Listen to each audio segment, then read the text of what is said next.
Quem está feliz com Jesus? Então vamos iniciar. Nós vamos falar sobre Tiago, tá bom?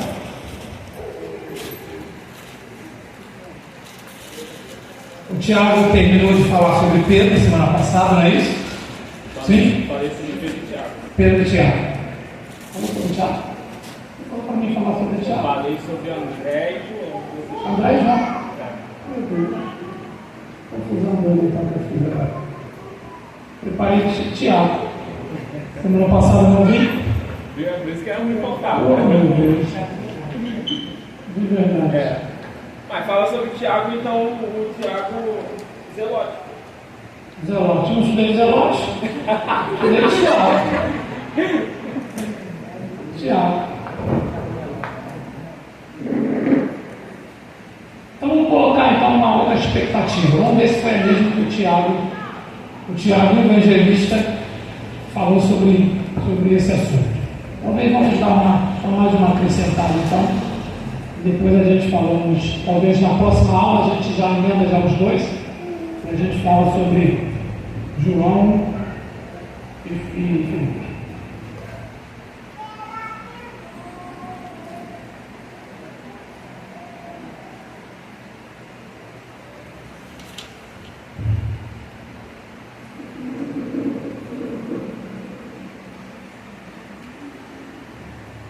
Livro de Marcos, capítulo 1.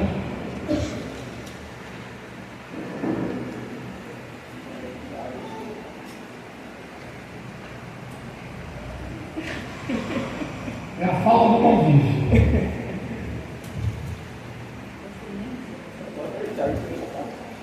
Já botou aí? Agora se começa realmente com ele, é o início, né? Marcos capítulo 1,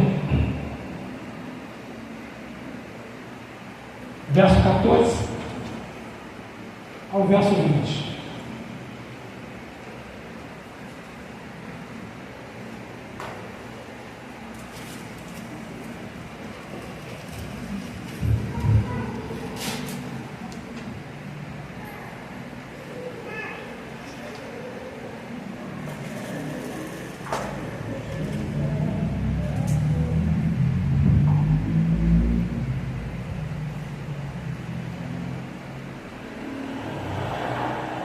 Todos aí? Vamos lá, Vitória. 14. E depois que João foi entregue à prisão, veio a Jesus para a Galiléia, pregando o evangelho do reino de Deus. 15. E dizendo: o tempo está cumprido, e o reino de Deus está próximo. Arrependei-vos e crede no evangelho. 16. E andando junto no mar da Galiléia, viu Simão e André, seu irmão, que lançaram a rede ao mar, pois eram pescadores. 17. E Jesus lhe disse: vinde após mim, e eu farei que sejais pescadores de homens. 18. E deixando logo as suas redes, o seguiram. 19. E passando dali um pouco mais adiante, viu Tiago, filho de Zebedeu, e João, seu irmão, que estavam no barco consultando as redes.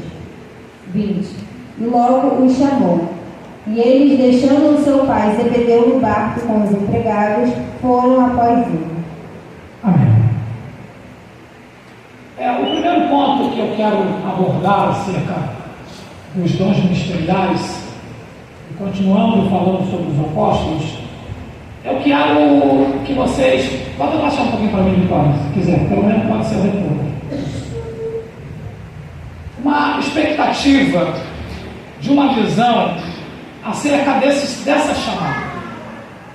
Percebe que primeiro ele chama Tiago, chama Pedro e o seu irmão Filipe, e depois mais à frente encontra quem? Tiago e João, e também os chamam também para o ministério. Eu não sei se você já, observando os 12, Jesus chamou 5 que eram pescadores. A maioria daqueles que se tornaram apóstolos, foram 5 deles eram pescadores. que Jesus faz é do acaso ou por acaso. Tem propósito. Sempre tem propósito. E olhando nessa visão, por que Jesus escolhe exatamente 5 deles, exatamente na mesma função? Algumas pessoas aqui, quem tem mais de 5 anos de evangelho, levanta a mão. Então, possivelmente você que já tem mais de 5 anos, você já assumiu alguma coisa na igreja, algum ministério na igreja, sim ou não? Alguma área você já assumiu. Talvez com a criança, talvez a própria igreja, talvez a mesa de oração, não importa, você já assumiu alguma coisa.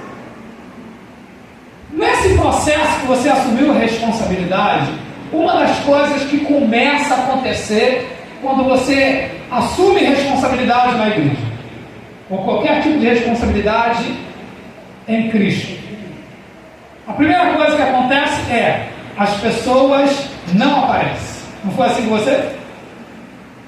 Ninguém aparecia, ninguém te apoiava, ninguém aceitava as suas opiniões.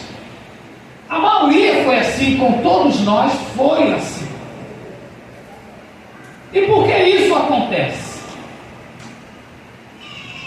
Por causa exatamente do que está acontecendo aqui nessa chamada. Jesus escolhe 5. E se nós pegarmos e vamos pegar, desses 5, Jesus escolheu 3. Segundo o livro de João, capítulo 6, a Bíblia diz que Jesus tinha 70 discípulos. 70. Nesse capítulo 6 de João, de 70 vai para 12. E de 12 vai para 3. Que é Pedro, Tiago e João. Ele sempre fazendo uma seleção. Porque alguns eram melhores do que o outro? Não. Uma das coisas extremamente importantes para você que vai viver o chamado, vai exercer o chamado, precisa aprender. Por que esses homens tinham diferente dos demais? Eles haviam aprendido sobre fracasso, derrota, desânimo. Por isso que a Escritura vai dizer que quando Jesus perde o barco de Pedro, as Escrituras têm o maior prazer de dizer que eles passaram a noite toda pescando, tentando pescar, e não pescou nada.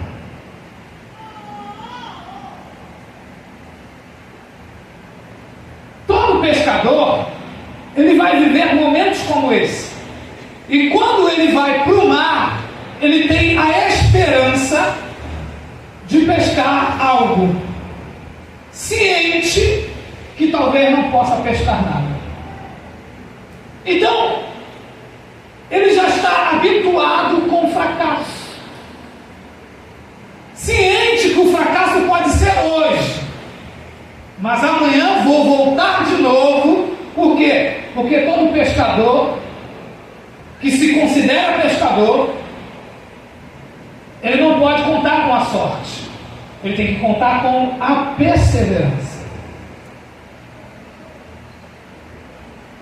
Se todos vocês têm um desejo de viver o chamado, têm um desejo de viver a missão, a primeira coisa que você tem que já entender é: você vai passar momentos de fracasso, momentos que ninguém vai te apoiar, momentos que você vai fazer sozinho.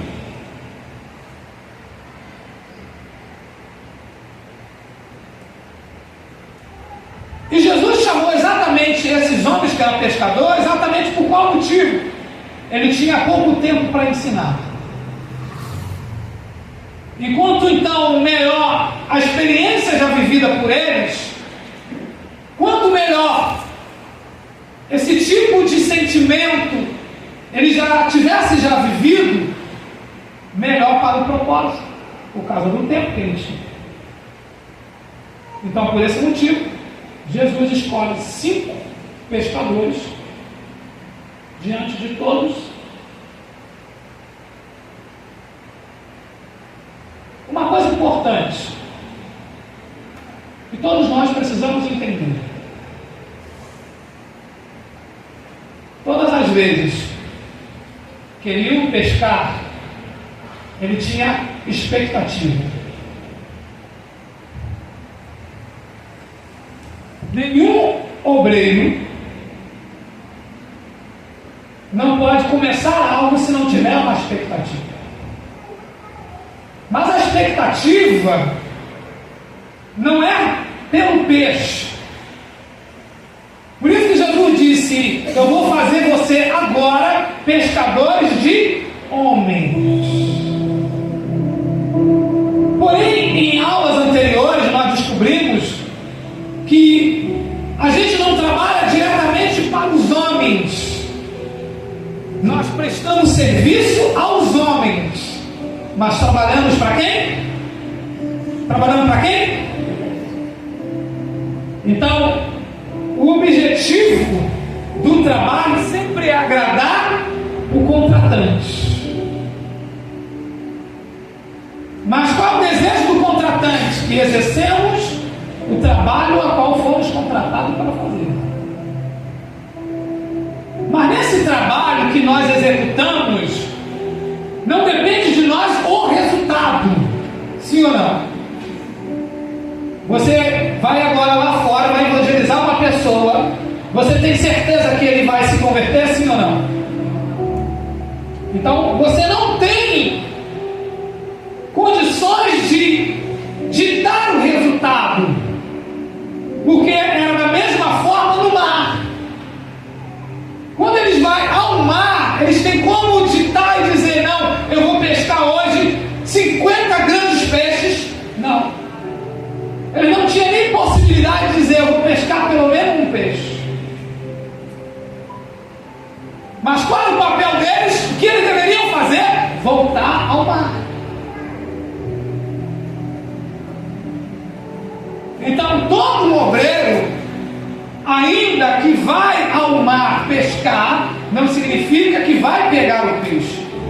Mas o objetivo maior não é simplesmente pegar o peixe, é obedecer àquele que te enviou para o mar.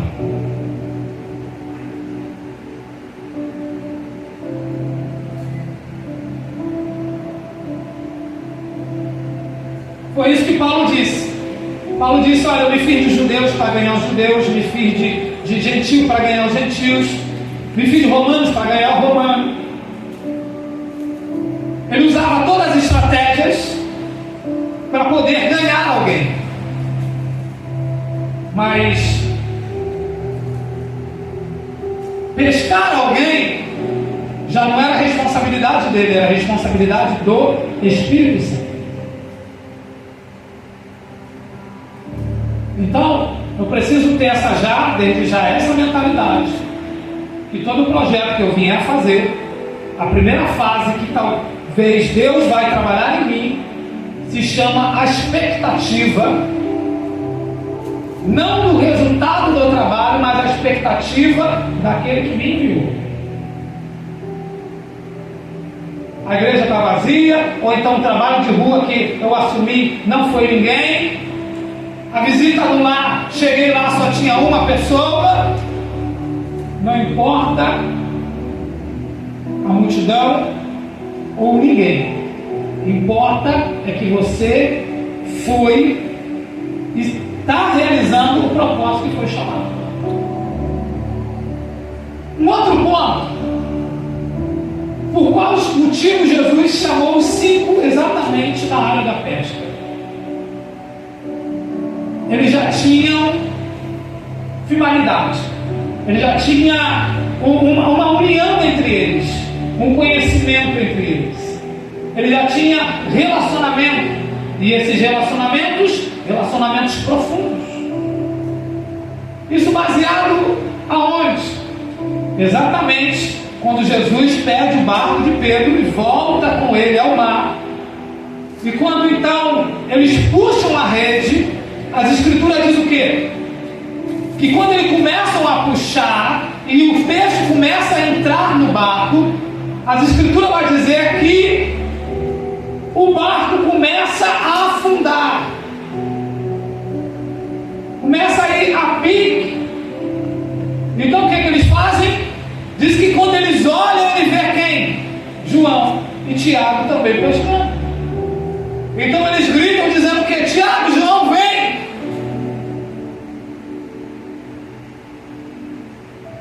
Eles então pegam a rede, que já estava ali, jogando para o barco de Pedro. Então joga agora para o barco de João e de Tiago. No ministério, ninguém anda sozinho. Deus sempre vai colocar alguém do seu lado.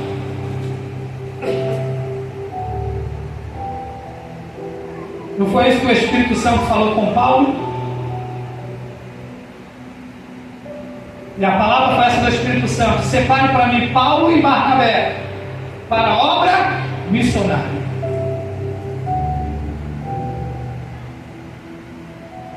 Não foi isso que Jesus disse? Não foi isso que Jesus fez? Enviou 2 para a missão. Sempre Deus vai colocar pessoas para trabalhar contigo na missão.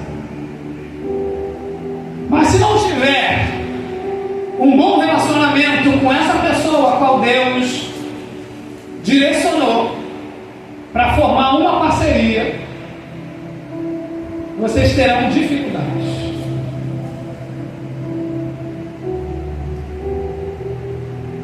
Por isso que precisa ter um bom relacionamento.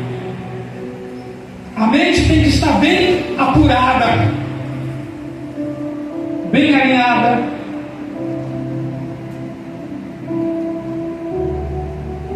Isso é tão simples. Semana passada o Tiago falou, semana que vem é o senhor. Eu falei, beleza. Eu entendi que é Tiago e João. Tá vendo? A falta de informação, o que faz? Exatamente por quê? Eu só vejo o Tiago na hora de culto. E às vezes no domingo, quando eu digo para ele, vem para aqui para casa. Então, a falta de convívio, às vezes nos traz esse tipo de um alinhamento mais aguçado de informações. Isso é em todas as áreas.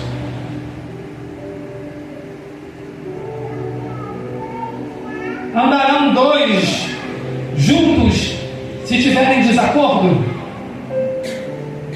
Uma casa prevalecerá se tiver em desacordo? Não. Então todo projeto ele precisa ter pessoas junto, mas porém alinhado com seus pensamentos. Perceba que quando Jesus começou a chamar os discípulos, eles não fizeram nada. Até jejuar, Jesus não permitiu que eles jejuassem, porque Jesus estava com eles, dando todas as informações necessárias que eles precisavam para ter ou obter. Em algumas ocasiões, que foram poucas ocasiões, se não me falha a memória, somente 2 vezes que Jesus envia eles para a missão. Mas nesses 3 anos e 6 meses, a única coisa que eles receberam foram instrução, não só verbal, mas também diretamente feita por Jesus. Instrução após instrução, instrução após instrução. Visto que João, antes de Jesus o chamar, ele já era discípulo de João Batista. Ele já tinha uma mente já um pouco aguçada.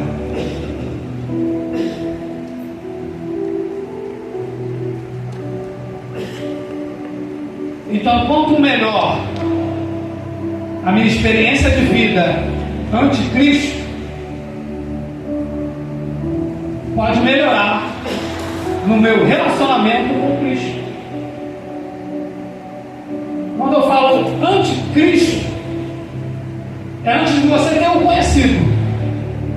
Agora, coisa ruim e péssimo é lidar com pessoas que após Cristo teve um relacionamento não com ele, mas teve relacionamento com a igreja e com líderes que ensinou errado.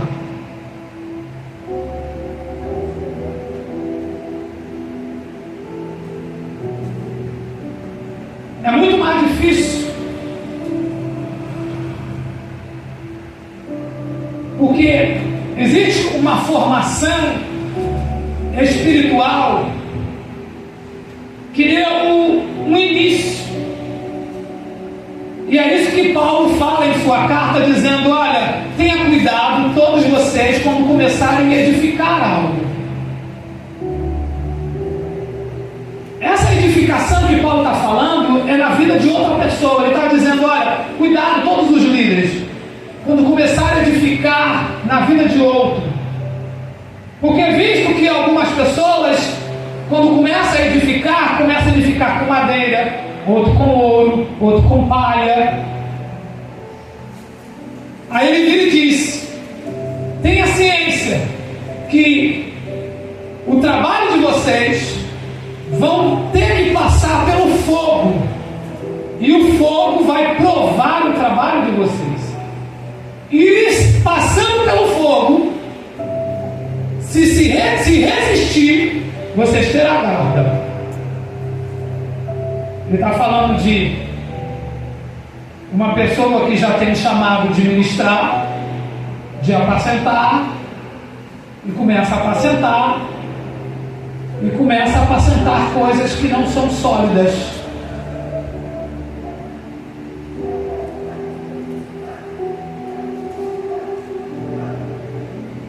Não é Cristo. Algumas pessoas ensinam que você vai ter sucesso a vida inteira, e se você estiver passando por dificuldade, você tem que clamar a Deus, porque Deus é obrigado a fazer por você. Não é isso que a Escritura diz. A Escritura diz: quando estiver passando por inúmeras as provações, fique feliz, fique alegre. Por quê? Porque a aprovação traz um peso de glória. A aprovação, ela vem trazendo experiência, maturidade, responsabilidade, arranca a infantilidade, faz você ser maduro. E acima de tudo isso, você tem a plena consciência que você não foi chamado simplesmente para crer em Jesus, mas foi chamado também para sofrer por Jesus. Toda essa lição foi dada por Jesus para Tiago.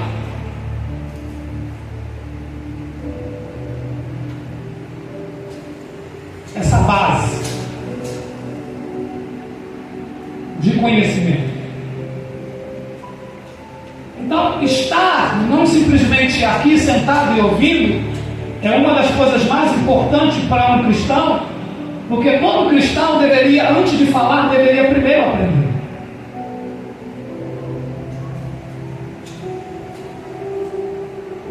Todo cristão, antes de estar de pé, precisa estar primeiro sentado.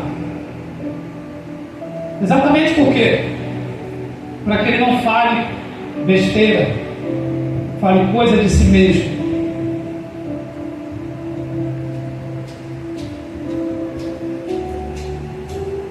Porque as ovelhas, elas são tão infantis, que elas são levadas por qualquer tipo de doutrina.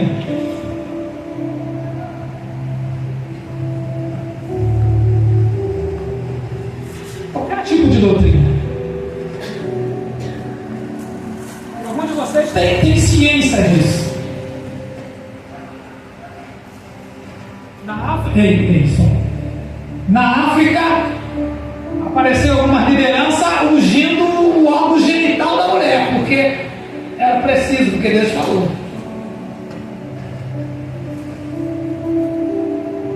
Umas meias loucas assim, tipo assim.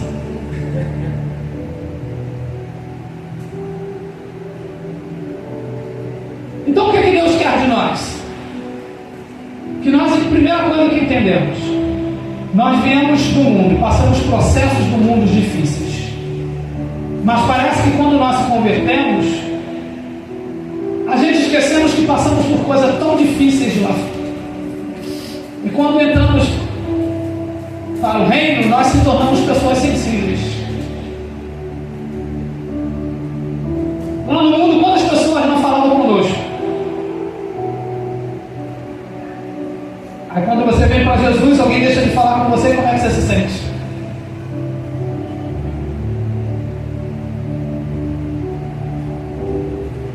Então um dos motivos que Jesus pega esses homens foi baseado exatamente no modo de vida, padrão de vida que eles viviam. Livro de Marcos, capítulo 3, verso 13 ao 17, vamos dar uma olhada lá.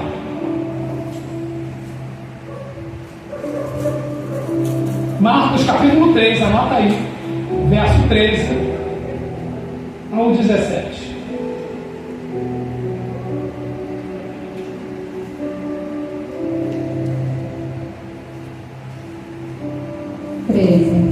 E subiu ao monte e chamou para si os que ele quis, e vieram a ele.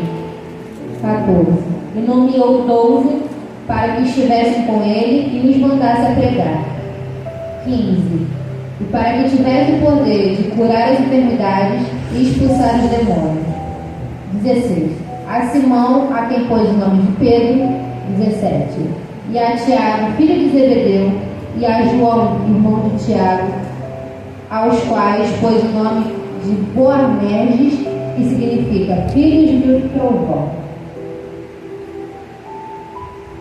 De novo, 17. E a Tiago, filho de Zebedeu, e a João, irmão de Tiago, aos quais pôs o nome de Boanerges, que significa filhos do trovão. Filho do quê? Trovão. Filho do quê?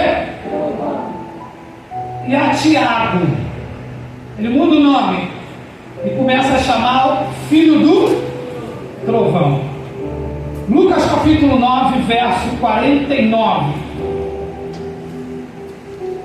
Por que Jesus chama ele filho do trovão?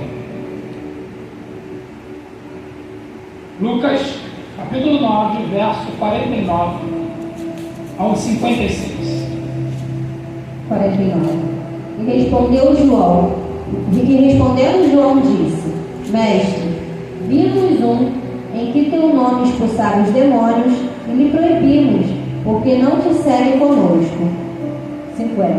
E Jesus lhe disse: Não o proibais, porque quem não é contra nós é por nós.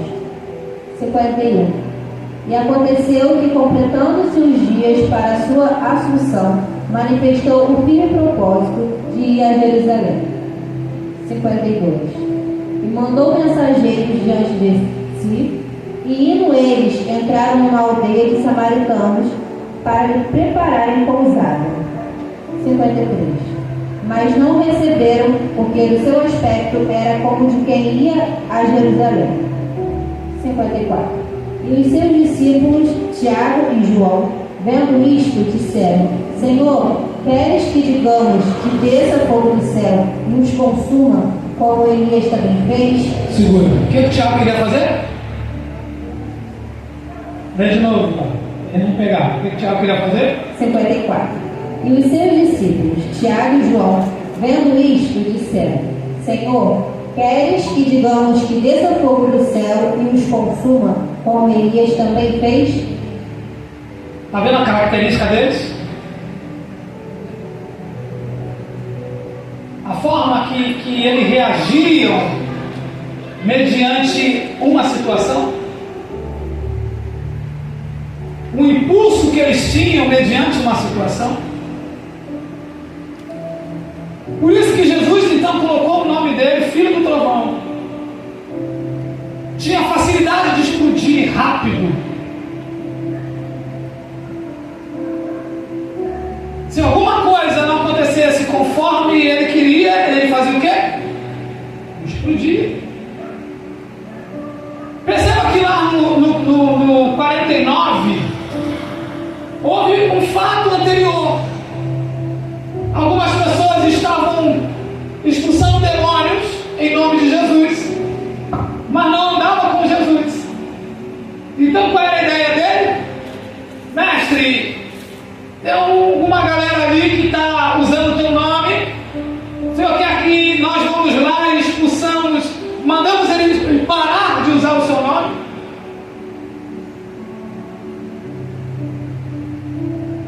Tipo assim, se não concorda comigo, você é meu inimigo.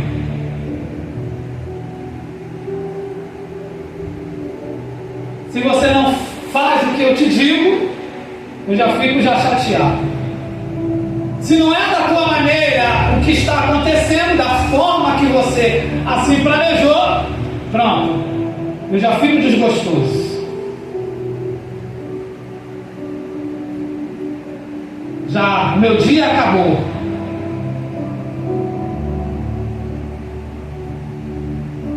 Sentimentalismo.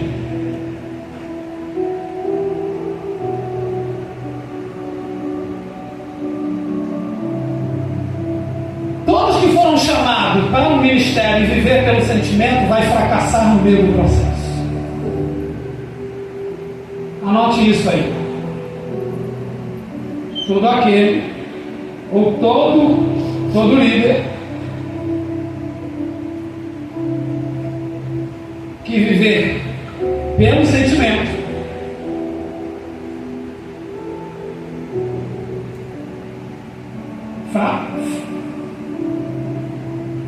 fracassará no meio do processo.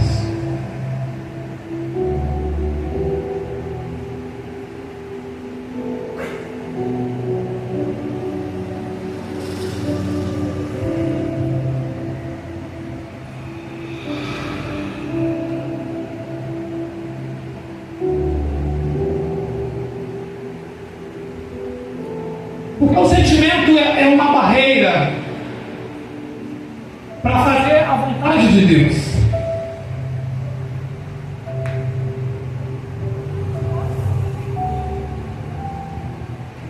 Porque você vai precisar usar as Escrituras para resolver questões, e começando aonde? Dentro da sua casa.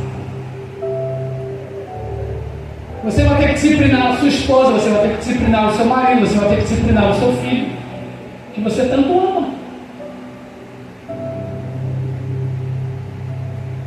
Com certeza ele vai vir reclamando de B, de C e de A. Ele vai vir reclamando, nunca mais eu vou à igreja porque fulano, Bertano me tratou mal. O que você vai fazer? Você vai apoiar esse sentimento dele, vai ficar de mal também com essa pessoa, ou você vai discipliná-lo dizendo, você serve a Jesus ou serve as pessoas?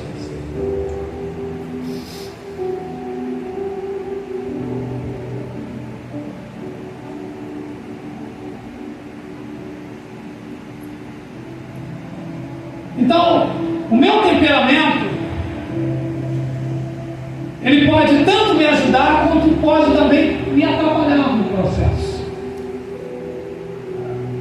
É por esse motivo que, obrigatoriamente, vou repetir, obrigatoriamente, Deus tem que tirar as pessoas do lugar de convivência familiar e levar para uma outra região com outra expectativa de vida. Porque enquanto você viver no meio de pessoas a qual você viveu a sua vida inteira, nunca você vai ter uma expectativa diferente da qual que você hoje tem. Eu preciso sair desse lugar. Por quê? Porque nesse lugar eu já aprendi o que eu tinha que aprender. Não tem mais nada o que eu possa aprender neste lugar. Mas então, existem outros lugares, com pessoas novas, com uma mentalidade nova, com uma visão nova, com expectativas novas, para que eu possa aumentar o meu horizonte, enxergar coisas que eu nunca enxerguei no lugar onde eu sempre convivi.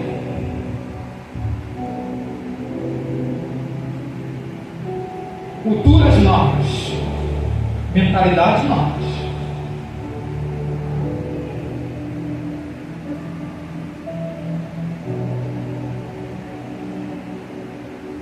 Porque o lugar onde nós nascemos e vivemos sempre será um bloqueio para aumentar a minha visão. Inúmeras das vezes, os discípulos questionavam a Jesus quando ele queria ir para Jerusalém. Porque em Jerusalém, segundo os olhos deles, Jerusalém era um lugar que produzia perigo, risco de vida. Então o que eles faziam? Evitavam Jerusalém. E por que eles evitavam Jerusalém? Por causa do perigo. Mas por que Jesus sempre quis para Jerusalém? Porque era em Jerusalém que o propósito precisava se cumprir. E era em Jerusalém que habitava inúmeras pessoas de vários países. Então, se eu quero fazer algo grande, alcançar inúmeras pessoas, então qual é o melhor lugar? Na Judéia? Não. Em Jerusalém, a capital, onde todo tipo de cultura ali estava. Atos capítulo 2, todo mundo lembra que quando o Espírito Santo desceu e eles começaram a falar em outras línguas. Abre lá para a gente, Vitória, por favor. Já pega já o ponto aí. Atos capítulo 2.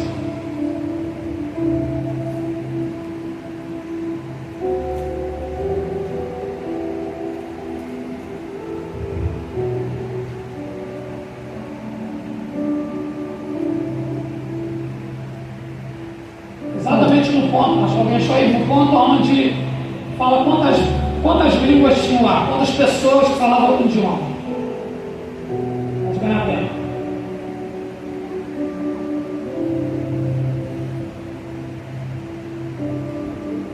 Lá no ponto que disseram que eles estavam bêbados. Alguém achou aí?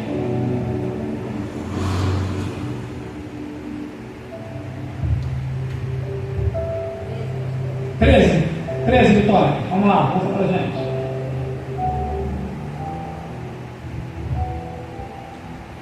Vou ler na tradução da linguagem de hoje, porque na Almeida Corrigida é diferente, então eu gosto disso. 13. Mas outros zombavam dizendo: esse pessoal está bêbado.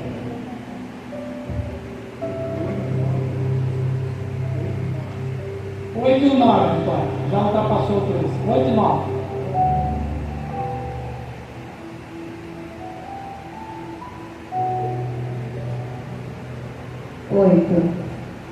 Como é que cada um de nós há de alguns falar na nossa própria língua? 9. Nós somos da Pártia, da Média, do Elão, da Mesopotâmia, da Judéia, da Capadócia, do Ponto, da província da Ásia, 10, da Frigia, da Panfilha, do Egito e das regiões da Líbia, que ficam perto de Cirene. Alguns de nós somos de Roma. 11. Uns são judeus, outros convertidos ao judaísmo, alguns são de Creta e outros da Arábia. E como é que todos estão ouvindo essa gente falar em nossa própria língua a respeito das grandes coisas que Deus tem feito? Segura aqui. O Tiago, que é professor de história, quanto tempo depois que Jesus subiu ao céu até o dia do Pentecostes levou? Quantos anos? Quantos anos não? Quantos meses? 6 meses. 6 meses depois que Jesus subiu ao céu, esse fato aconteceu. A ordem de Jesus para eles foi essa: não saiam de Jerusalém, até que do alto venha o revestimento. Ele tinha que ficar em Jerusalém só por causa do Espírito Santo? O Espírito Santo estava focado? Não era só por causa do Espírito Santo.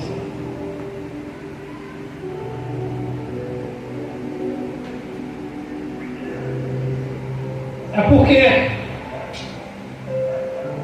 o Senhor Jesus já sabia e já queria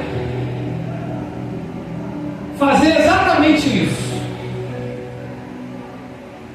Quando o Espírito Santo desce, eles começam a falar em outros idiomas, mas idiomas dessas nações.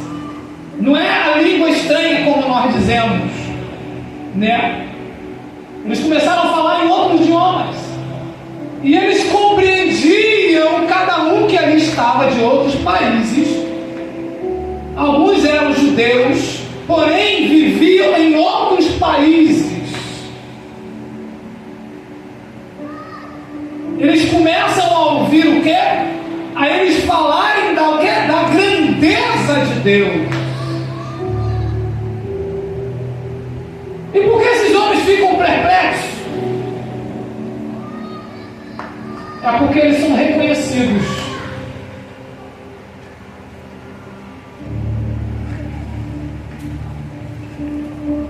E eles simplesmente são pessoas que não são indoutos. Eles não têm uma cultura avançada. É tipo assim aquele espanto. Você chega na faculdade e alguém te pergunta assim: tu sabe falar inglês? Sei falar inglês e mais 4 línguas. Pô, tu sabe falar 5 línguas? Sim, 5 línguas. Mas tu estudou em colégio particular? Não. Mas tu mora onde? Eu moro na favela. Tu mora o quê? Na favela. Não é um espanto? Porque se deduz. E não é uma dedução, é um fato, porque a cultura dentro da comunidade não é uma cultura de um avanço, pelo menos acadêmica ou cultural.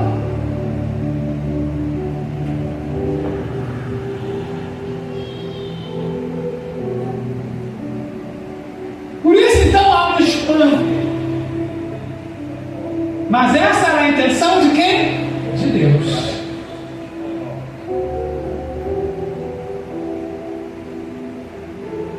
Então, se nós continuarmos vivendo no mesmo mundo onde nós nascemos, nunca a nossa mente será expandida. Porque para mim conhecer você, eu tenho que conhecer quem você é. E para mim saber quem você é, eu preciso saber a sua cultura, a sua maneira, como você nasceu, da maneira que você foi educado, quem foram os seus pais, qual foi a sua educação.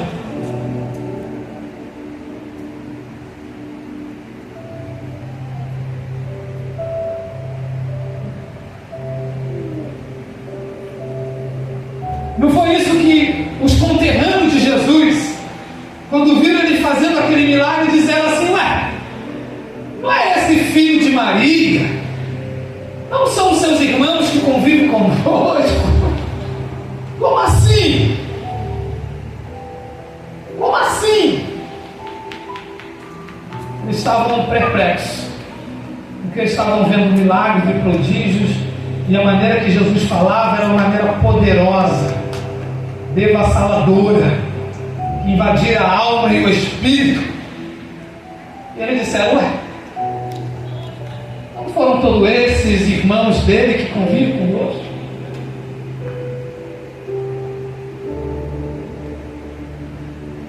É porque Jesus também tinha outro tipo de convivência. No livro de Lucas, a Bíblia diz que quando ele tinha 12 anos e foi para Jerusalém, junto com seus pais, ele ficou lá. E os seus pais, no meio da viagem, acabaram descobrindo que ele não estava, voltaram então para Jerusalém para procurar, e quando acharam aonde? Exatamente fazendo pergunta aos doutores da lei, recebendo informação. Mas sabe o que as Escrituras diz? Que ele crescia em conhecimento e estatura. O conhecimento abre a sua visão, abre a sua mente. Você pode estar debaixo de um viaduto, mas se você ler livro, você viaja.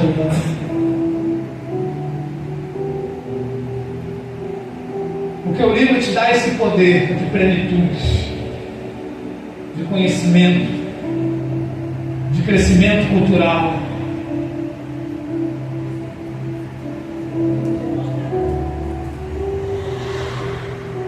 Então estar aqui todas as terças-feiras é crescer, evoluir.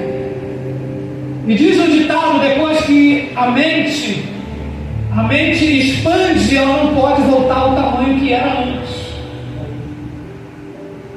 Depois que você conhece, ninguém pode mais te enganar.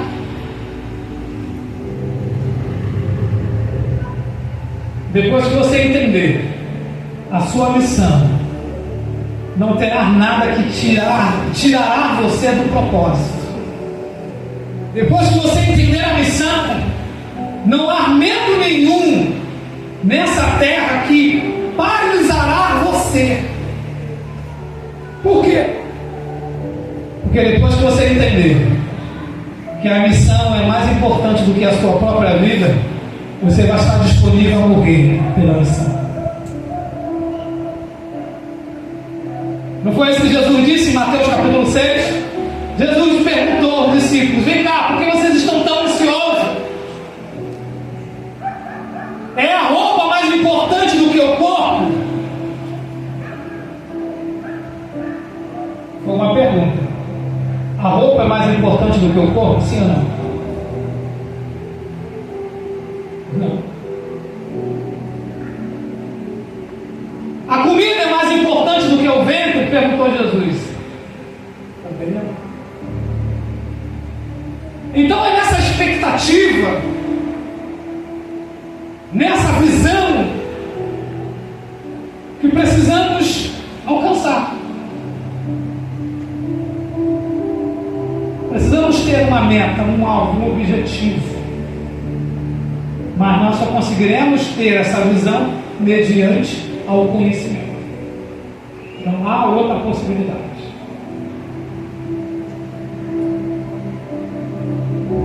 Capítulo 9 de Marcos, verso 1 até o verso 3. Quero te mostrar uma expectativa de visão.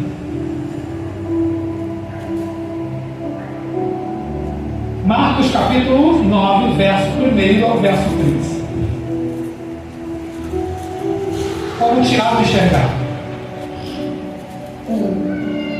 E Jesus terminou dizendo: eu afirmo a vocês que isto é verdade.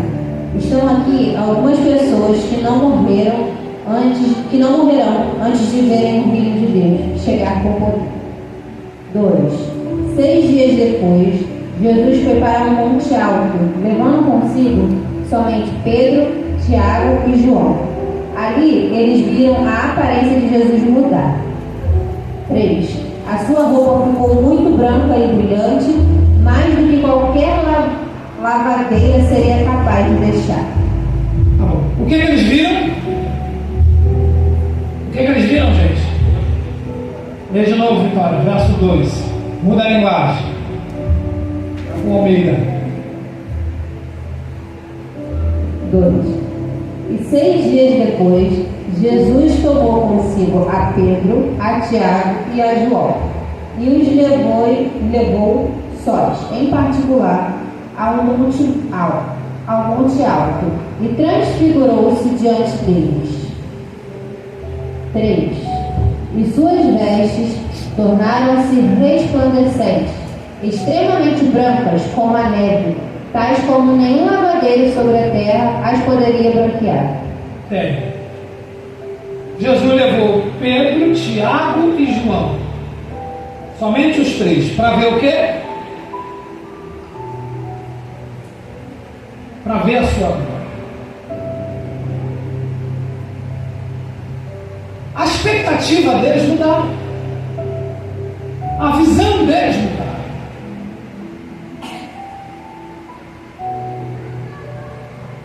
E a mensagem, depois de Jesus virou para ele e diz: olha, nós vamos descer e não conte isso para ninguém, até que eu vá.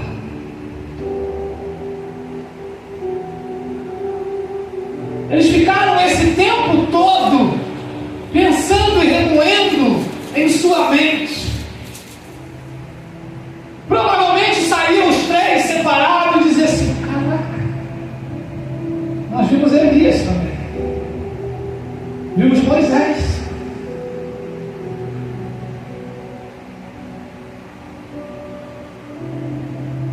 uma experiência.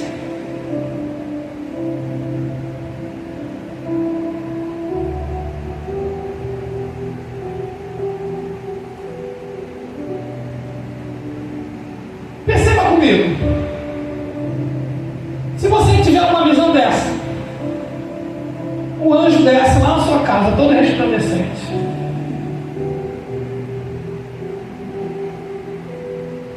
e fala com você: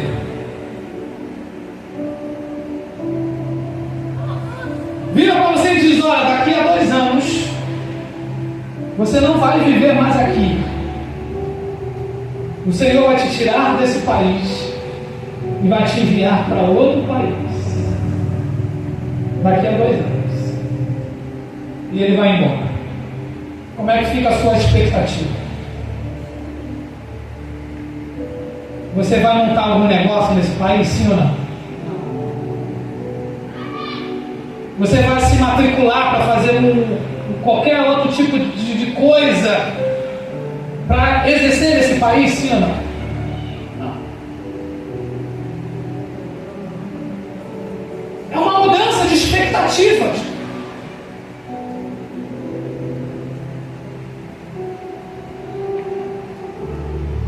É isso que Deus faz com todos aqueles que está o chamando para o ministério. Ele dá uma visão.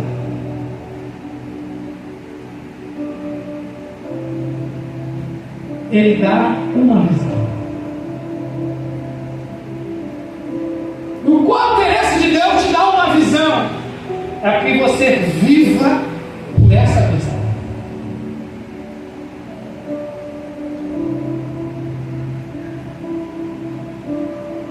Você teve a visão do anjo, recebeu essa mensagem, e você vai falar para o seu marido e vai dizer para ele: olha, vamos começar a juntar dinheiro, vamos tirar passaportes, vamos já começar a comprar mala, vamos começar a falar, procurar a falar em outro idioma, porque daqui a 2 anos nós vamos sair desse país. Aí teu marido vai virar para você e vai dizer assim: tu tá louca. A mulher vai dizer: você tá louco.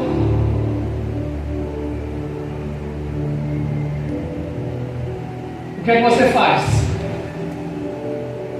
Persevera? Ou você vai virar e vai dizer: já que você não quer ir, então fazer o quê? Qual é a postura que você vai ter? Porque não significa que Deus mostrou para você o teu futuro, não significa que não vai ter obstáculo para você chegar lá. Vai ter inúmeros obstáculos. É como nós falamos no início: as pessoas não vão acreditar em você, as pessoas não vão lhe apoiar.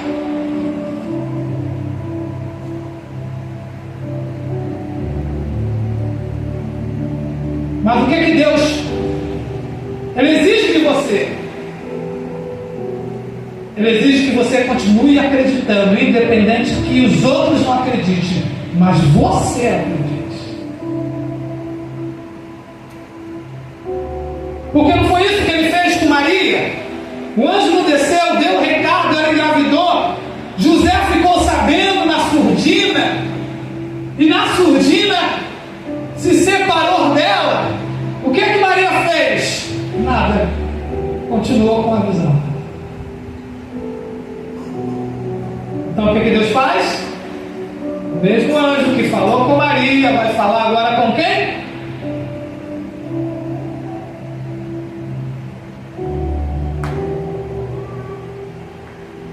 Porque o propósito é de Deus.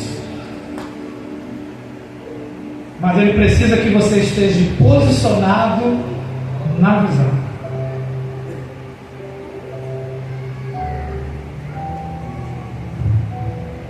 Capítulo 10 de Marcos. Já vamos parar para beber um café daqui a pouco. Marcos capítulo 10, 35.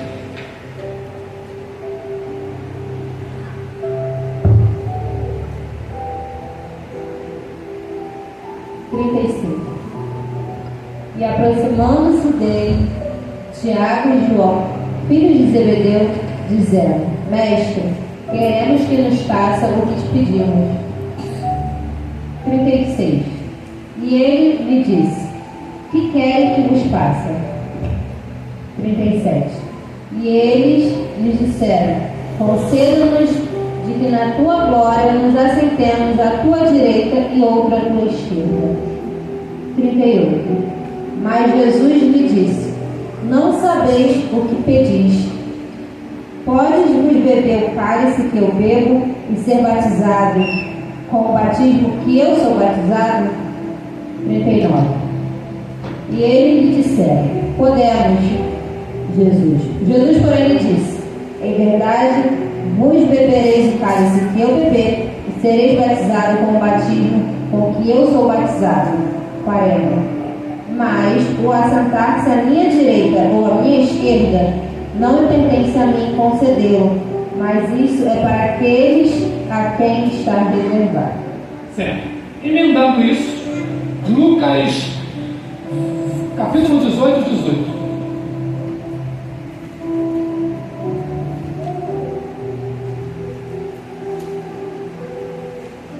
18.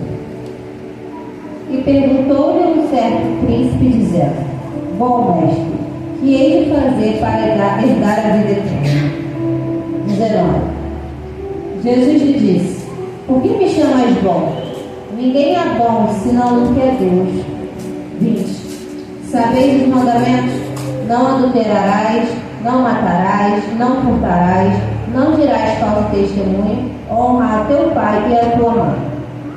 21. E disse-lhe ele: Todas essas coisas tenho observado desde a minha mocidade. 22. E quando Jesus ouviu isso, disse-lhe: Ainda te falta uma coisa. Vende tudo o que tens, reparte pelos pobres, e terás um tesouro no céu. Vem e segue-me. 23. Mas ouvindo ele isto, ficou muito triste, porque era muito rico. 24. E vendo Jesus que eles ficaram muito tristes, disse: Quão dificilmente entrarão no reino de Deus os que têm riquezas. 25. Porque é mais fácil entrar um camelo pelo fundo de uma agulha do que entrar um rico no reino de Deus. 26. E os que ouviram isto disseram: Logo, quem pode salvar-se? 27. Mas ele respondeu: As coisas que são impossíveis aos homens são possíveis para Deus. 28. E disse Pedro: Eis que nós deixamos tudo e te seguimos. 29. E ele lhe disse: Na verdade, vos digo que ninguém há que tenha deixado casa, ou pais, ou irmãos, ou mulher, ou filhos, pelo reino de Deus. 30. Que não haja de receber muito mais neste mundo, e na idade vindoura a vida eterna. Segura.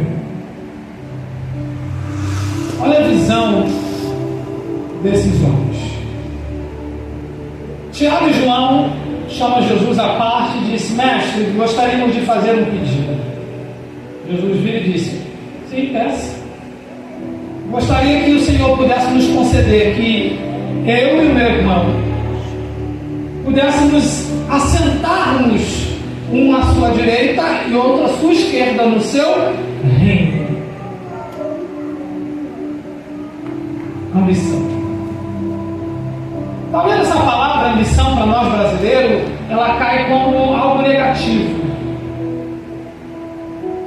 Então vou trocar ambição por metas. Eles tinham uma meta, eles tinham um objetivo. E qual era o desejo deles? O desejo deles era, eles reconhecem que Jesus é o rei. Eles querem ser o quê? Eles querem ser os seus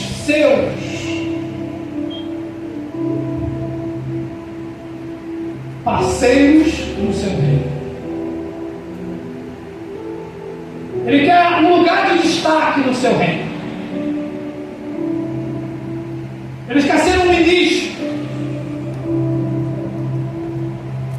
no seu reino. Eles querem uma posição no seu reino.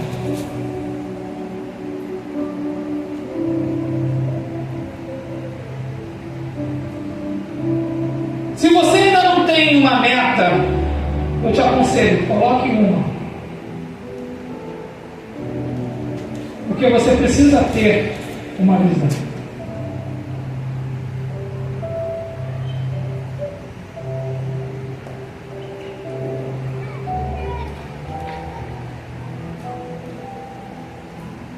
Porque um líder sem visão é um líder sem objetivo. Um líder sem meta, ele vai ficar no mesmo lugar a vida inteira.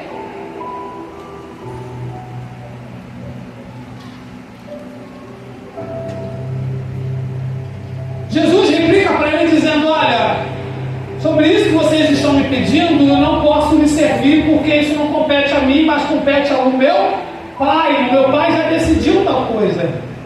Mas sabe que coisa impressionante? Depois Jesus vira e disse: vocês vão sentar. Todos vocês vão sentar junto comigo, e é vocês que vão julgar todas essas nações. Coisa assim.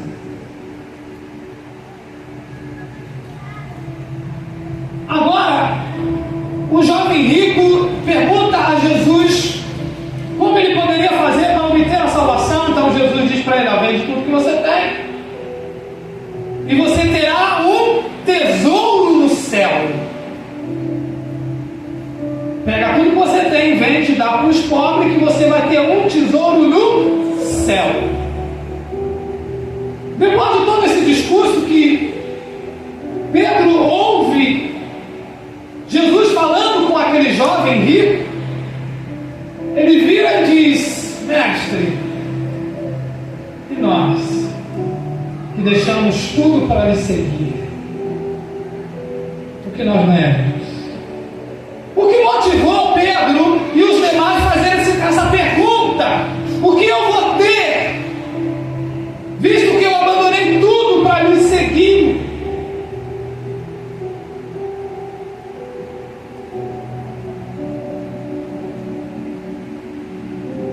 Porque as Escrituras dizem que todo semeador, quando ele sai a semear, ele tem que ter a esperança de semear para colher.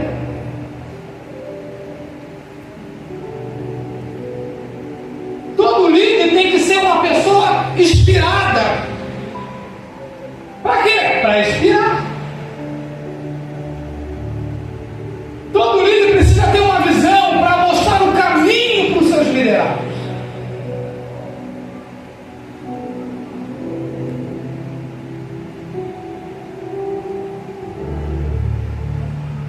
Porque a vida é feita de fases.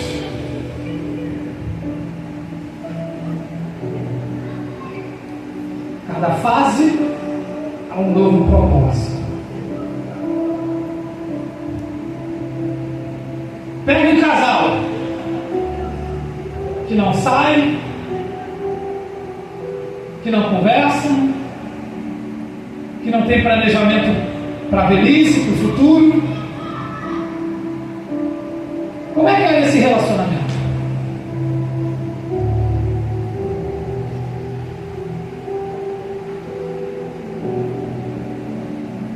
Seja verdadeiro comigo, uma hora ou outra, eles vão pensar em separar, sim ou não? Vão pensar. Porque a vida é tão monótona, tão monótona, tão monótona, que cansa viver essa vida. E por que cansa? Porque todo ser humano tem que ter uma expectativa de vida melhor.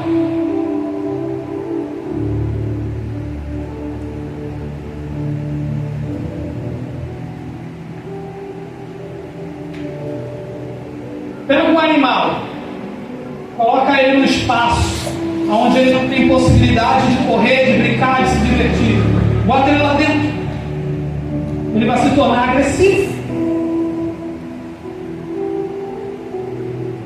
É assim todo relacionamento em qualquer lugar, qualquer área que o ser humano convive.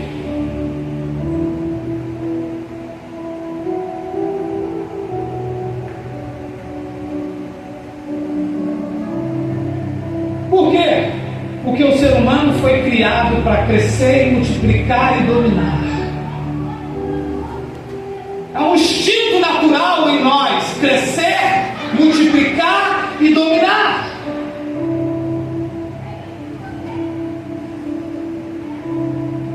Agora, só tem que ter cuidado com o tipo de domínio a gente queremos.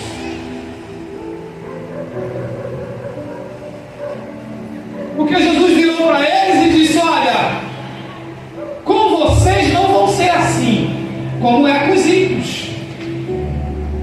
Porque com os ímpios existe um que se levanta para controlar todos.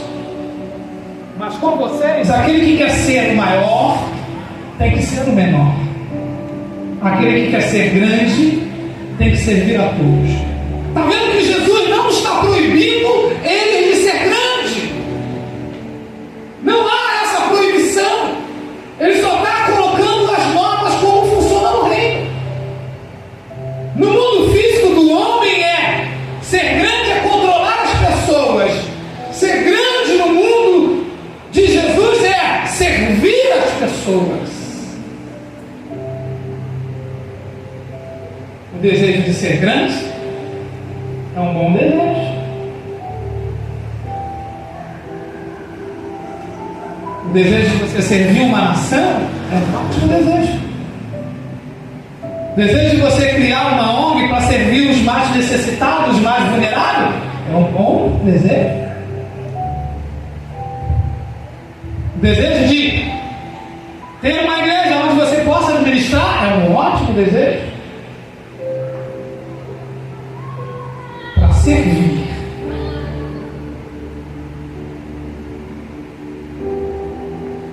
Contudo, vem o recurso, porque é isso que Jesus disse: todo aquele que largou pai, mãe e os bens por causa de mim, vocês vão receber nesta vida 100 vezes mais, e ainda na vida futura.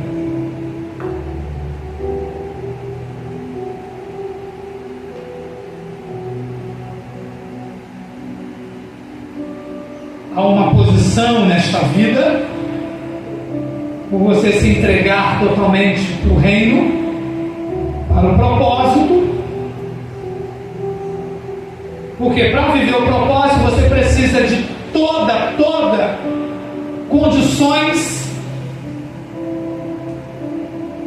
para viver o propósito. Então Deus vai abrir o céu, vai derramar sobre você todos os recursos necessários para que você viva o propósito.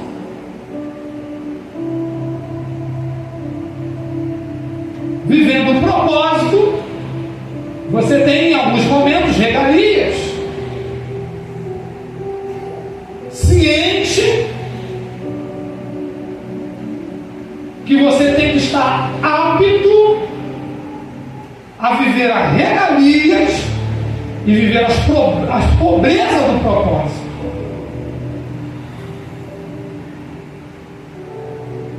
Porque em algum momento você não vai ter nada e você vai ter que cavar para cumprir o propósito. Em alguns momentos vão lhe trazer todos os recursos para você cumprir o propósito. Então por isso que Paulo disse: eu estou apto a tanto ter fartura e a não ter nada.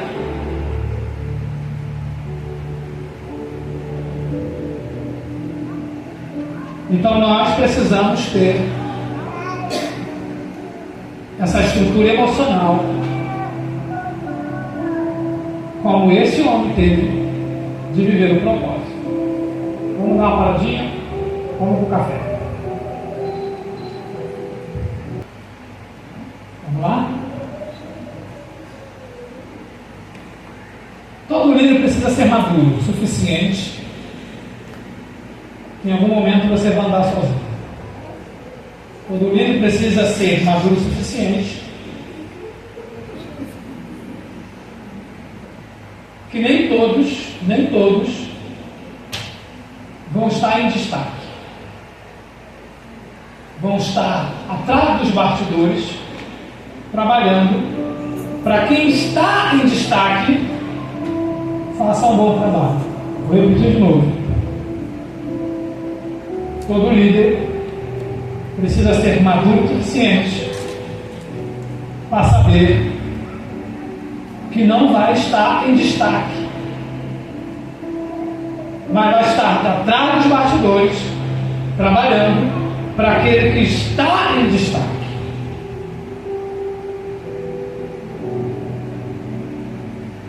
Atos capítulo 12, na morte de Tiago, qual vocês já leram, diz que Herodes simplesmente pega Tiago e mata a espada. Não foi isso?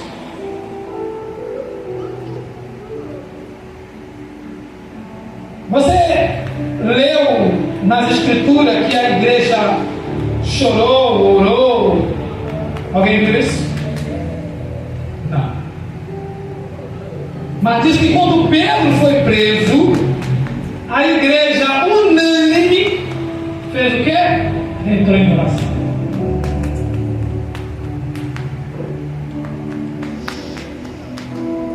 Será que se a igreja não tivesse também entrado em oração pela vida do Tiago, Tiago também não viveria mais um pouco? Sim ou não? E por que então a igreja não parou para orar por Tiago? Porque Tiago não estava em destaque. E como é que um líder lidar com isso?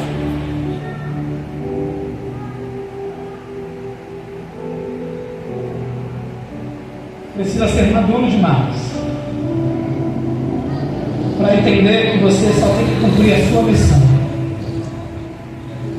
Você não precisa ser reconhecido, aplaudido, valorizado. Você só precisa cumprir a missão. Por quê? Porque Jesus disse: aquele que todos que largaram tudo para cumprir a missão, ele terá honra e será valorizado quando estiver com ele. Porque o que atrapalha muitas das vezes a missão é querer reconhecimento.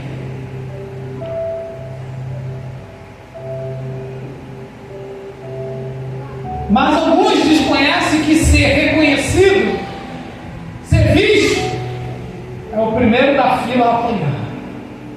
É o primeiro da fila a ser perseguido. É o primeiro da fila a ser atacado.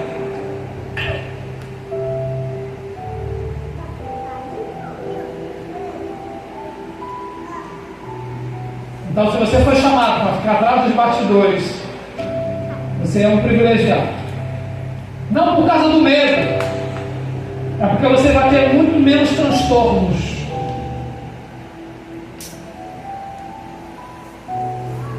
Daquele que está sempre em evidência.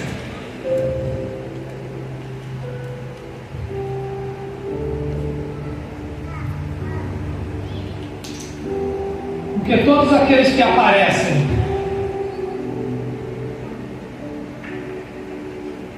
é o que mais vai ser julgado. Porque aquele que fala mais é o que mais vai cometer erros. Porque é isso que diz a Bíblia. Provérbios capítulo 13, se não me falha a memória, verso 2 e verso 3. Aquele que fala menos, diz as Escrituras, pouco errará, ou pouco pecará. Para aquele que fala muito,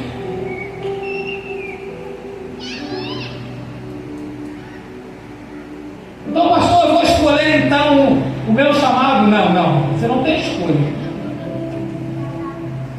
Eu só estou dizendo para você que você tem que ser maduro o suficiente. Se você for chamado para trabalhar atrás do bastidores, você tem que ser maduro o suficiente para trabalhar para aquele que está em evidência. E quem está em evidência vai receber todo o elogio que você fez, que você trabalhou.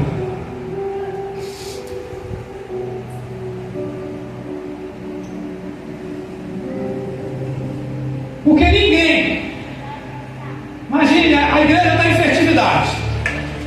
Aí vem 3 mulheres, 4 mulheres e deixa a igreja um espetáculo. Aí chegam os visitantes e vão virar para o líder que está dirigindo o trabalho e vai dizer: ficou lindo o trabalho que vocês fizeram. Mas quem está dirigindo só chegou na hora para dirigir. Não é assim? Porque ele foi incumbido para dirigir e o outro foi incumbido para trabalhar. Mas o elogio vai para quem? Para quem está dirigindo. E como é que você vai se sentir quando alguém chegar e dizer: olha, está lindo, o trabalho que você fez está espetacular, que Deus abençoe você. Aí você lá atrás vai pensar e vai dizer: ué, ele não fez nada, não fez nada, simplesmente só veio para dirigir tudo.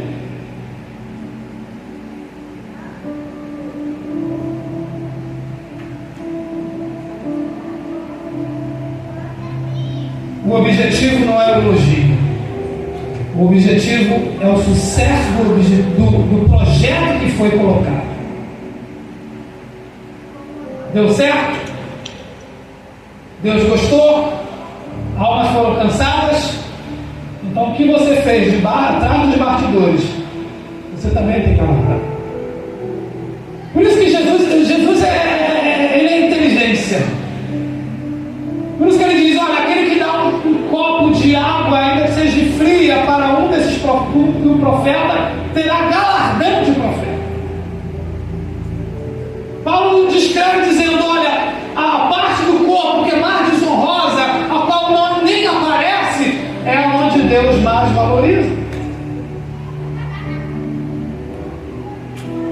O que é que Paulo está fazendo? Paulo está trazendo o equilíbrio emocional para aqueles que trabalham atrás dos bastidores entender que só funciona alguma coisa porque ele está lá atrás fazendo as coisas funcionarem.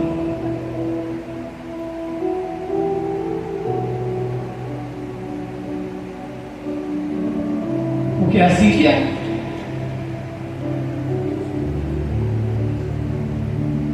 Então faça com excelência. E para a gente terminar, 1 Coríntios capítulo 7, verso 28.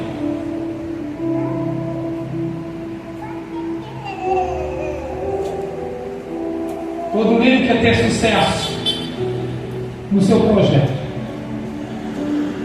Precisa ter esse tipo de disposição em sua mente. Vamos lá, então.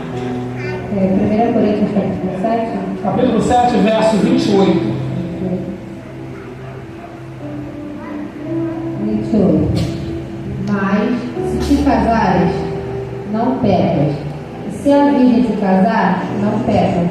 Todavia, os tais terão tribulações na carne, e eu queria poupar-vos. 29. Isto, porém, vos digo, irmãos, que o tempo que se abrevia O que resta é que também os que têm mulheres sejam como se não as tivessem. Como é que é agora? Quem tem mulher fala o quê? O que resta é que também os que têm mulheres sejam como se não as tivessem. 30. E os que choram, como se não chorassem. E os que folgam, como se não folgassem. E os que compram, como se não possuíssem. 31. E os que usam deste mundo, como se dele não abusassem, porque a aparência deste mundo passa. 32. E bem quisera eu que estivesse sem cuidado, o solteiro cura das coisas do Senhor, em como há de agradar ao Senhor. 33. Mas o que é casado cuida das coisas do mundo, em como há de agradar a mulher. 34. A diferença entre a mulher casada e a virgem, a solteira cuida das coisas do Senhor para ser santa, tanto no corpo como no espírito, porém a casada cuida das coisas do mundo, em como há de agradar ao marido. Tá bom até aí, Paulo. Se Paulo não falar até aí, alguns irresponsáveis deixariam a família para poder fazer a missão. Mas Paulo está trazendo um equilíbrio. Paulo está dizendo: olha, eu gostaria que vocês fossem solteiros, porque o solteiro cuida das coisas do Senhor. O solteiro tem mais tempo. Ele não tem compromisso de cuidar da esposa, cuidar do filho, cuidar da casa. Ele está disponível para servir ao Senhor. A missão dele terá muito mais êxito do que os que estão casados. Mas Paulo está dizendo: olha, mas eu não quero que você se apegue totalmente ao casamento. Ele está dizendo que aquele que está casado é como se não tivesse casado. Aquele que possui como não possuísse, aquele que usa como não usasse. Exatamente por quê? Porque se eu me prendo às coisas desse mundo, eu não cumpro a missão. Porque se eu agora decidir viver simplesmente por trabalho e para minha família, como você cumprirá a missão? Por isso eu tenho que ter um equilíbrio e entender que eu vim nessa terra para uma missão. A família que hoje eu tenho é o suporte da missão. Se eu não cumpro a missão, a família não tem sentido.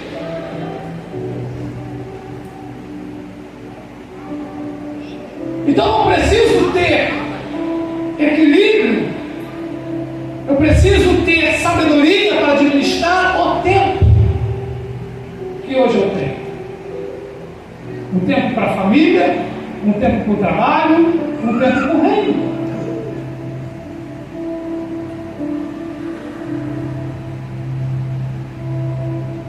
Há essa necessidade de eu separar esse tempo.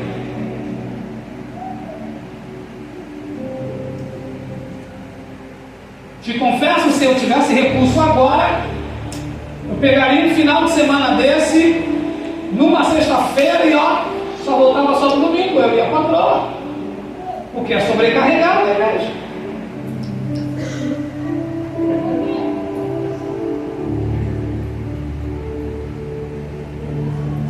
Em julho, eu não coloco o pé aqui, já está marcada a minha viagem. Não coloco o pé de jeito nenhum. Por quê? Porque eu também tenho esse entendimento que eu tenho que cuidar da minha família. Porque as Escrituras dizem: aquele que não cuida da sua casa é pior do que o incrédulo e daquele que negou a fé. Eu preciso ter esse equilíbrio financeiro, o meu tempo para Deus. E eu tenho que ter tempo até para mim mesmo. Tempo para mim. Não quero ver criança, não quero ver esposa, não quero ver ninguém, quero tempo para mim. E esse meu tempo nesse dia eu vou fazer conforme eu quiser. Se eu quiser dormir o dia inteiro, eu vou dormir o dia inteiro. Se eu quiser sair para bater papo com um amigo, eu vou bater papo com um amigo.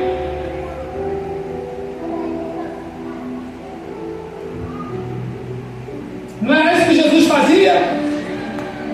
De tempo em tempo, Jesus deixava os discípulos e subia onde? Ao monte sozinho, diz as Escrituras. Sozinho. E o que ele fazia nesse tempo sozinho? Reabastecer. Recapitular a sua vida.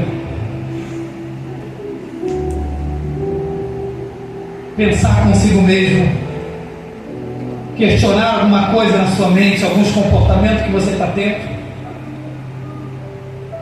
Revisar algumas atitudes que você tomou, algumas decisões que você tomou, ou revisar algumas coisas que você tem que tomar, algumas decisões que você tem que tomar. Então é necessário que todo líder precisa uma hora de ter um tempo para você. Porque se você não fizer isso, você vai ficar sobrecarregado. E você vai começar a descarregar essas coisas sobre pessoas que não têm nada a ver com os seus problemas, com as suas crises, com as suas lutas, com as suas adversidades. E no final da sua história, você vai se tornar um líder ferido, ferindo. Um líder magoado, magoando. Um líder entristecido, entristecendo. Frustrado e frustrando. Então, por isso que é importante você parar e tirar um tempo para você. Talvez alguém possa dizer, pastor, como isso não é fácil, o filho já está tudo crescido. Não. Porque desde quando eles eram crianças, sempre foi assim. Prioridade, primeiro Deus, em primeiro lugar. Segundo, eu em segundo lugar. Terceiro, a patroa. Em quarto, as crianças. Em quinto, a igreja. Porque se eu não estiver bem, eu não posso estar bem com Deus. Lembra de Moisés, quando está com aquele problema lá com o povo reclamando que queria água. Como é que ele entra na presença de Deus? É desse jeito que você diz que tem bons olhos comigo? O que eu fiz contra você? Ele começa a brigar com Deus. Aí Deus vira para ele e diz, olha, avisa o povo que eles vão comer carne.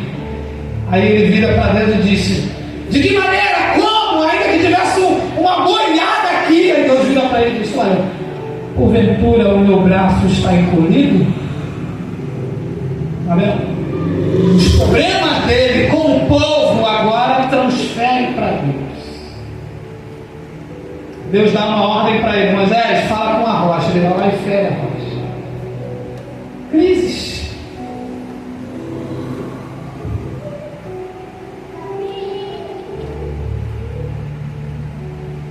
Crises. Então há necessidade de você pegar um dia e dizer, ó, marido, segura a onda aí que eu vou a algum lugar. Eu vou voltar, não sei o horário, mas eu volto. Eu vou a algum lugar, porque eu preciso esparecer. Vai para casa de uma pessoa que você confia, amigo ou amiga, e bota tudo para fora.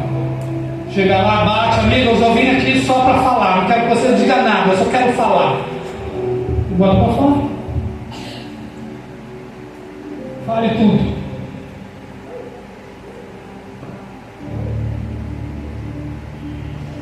Porque se você não fizer isso, você vai ser uma pessoa morta que vai matar muita gente.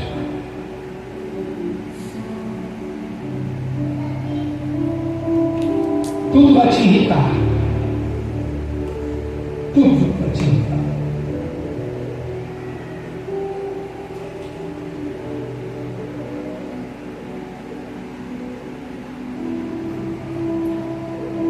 Então faça que nem o mestre.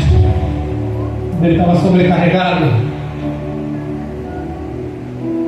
ele se ausentava.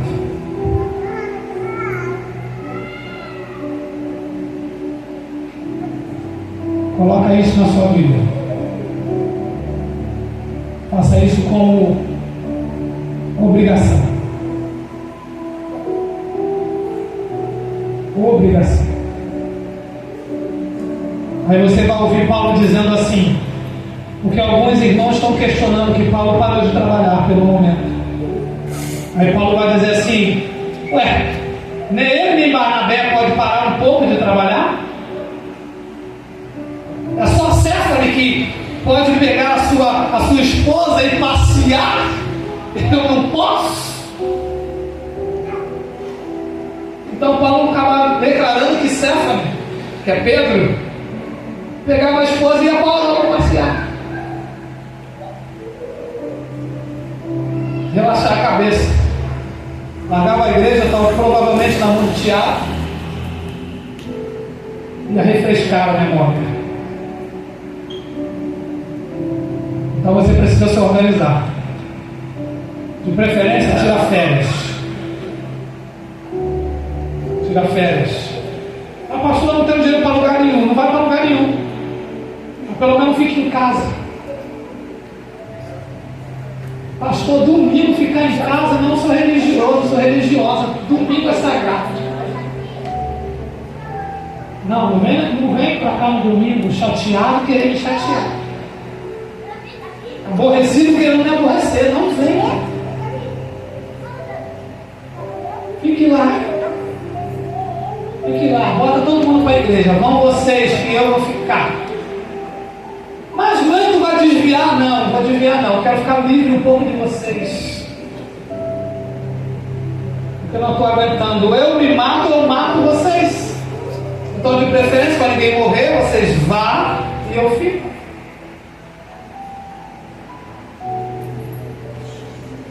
O que é o que acontece?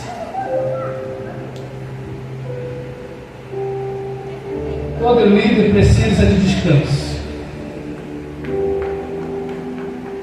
Precisa de se recompor. Tirar alguns pesos que vai levando durante um tempo, tirar todo aquele peso, jogar fora e voltar vazio para se encher de novo. Posso ouvir um amém? Amém.